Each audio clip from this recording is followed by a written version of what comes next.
အိမ်မှာအဖြက်စီးဆုံးပဲမကြည့်ဟဲ့ကြည့်တွေ့လား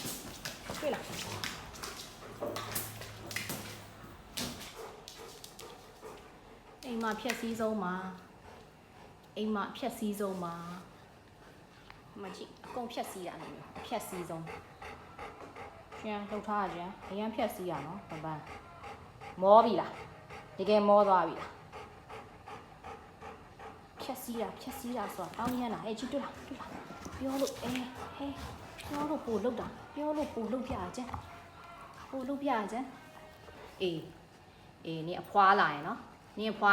ဒုတ်ပဲဟိုကချိန်လုံးနဲ့တွေ့လားဟဲကျန်တော်ပြီမလို့ရတော့ဟေးအဖွာပြန်လာပြီလားကြည့်ရသေးတာ तू ကအမလာပြီနော်ဟိုကဒုတ်နဲ့လာတာသိလားချိန်လုံးနဲ့လာပြီတဲ့ဘန်းနဲ့အဲ့ဒါချိန်လုံးနဲ့စောင့်နေတော့တယ်လာပြီတဲ့